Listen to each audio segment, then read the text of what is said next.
विक्रम कार्कीज्यू, विराटनगर महानगरपालिका वडा नम्बर।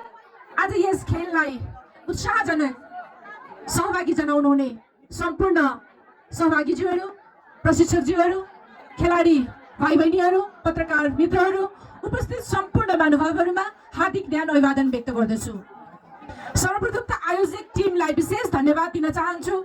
यहाँहरूले जुन निरन्तरता दिएर आज 5औं संस्करणसम्म ल्याइ पुर्याउनु भएको छ, यहाँहरूको यो निरन्तरता अझै आगामी वर्षहरूमा पनि यसले निरन्तरता पाओस्। कुनै पनि अवस्थामा, कुनै पनि परिस्थितिमा यहाँहरू विचलित नहुनुहोस्, यहाँहरूलाई शुभकामना व्यक्त गर्न चाहन्छु।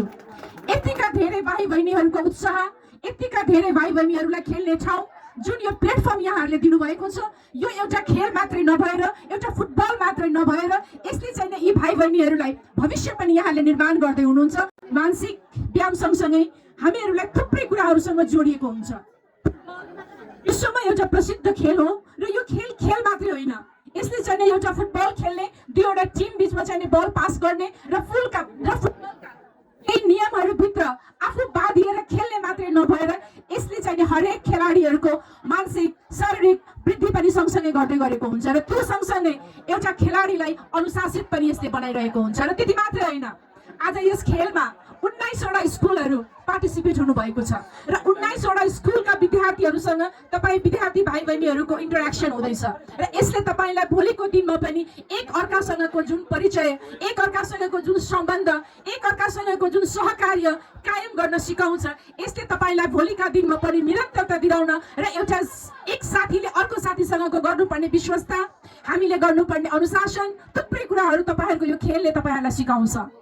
तपाईहरू के सोचेर यो खेलमा आउनु भएको छ? यदि तपाईहरू जित र हार मात्रै सोचेर आउनु भएको छ भने तपाईहरू गलत हुनुहुन्छ। म सम्पूर्ण खेलाडी भाइ बहिनीहरूलाई अनुरोध गर्न चाहन्छु, जित र हारमा मात्रै आफूलाई नबाँध्नुहोस्। जित र हार नियम हो, त्यो एउटा सिस्टम हो, त्यो एउटा विधि हो।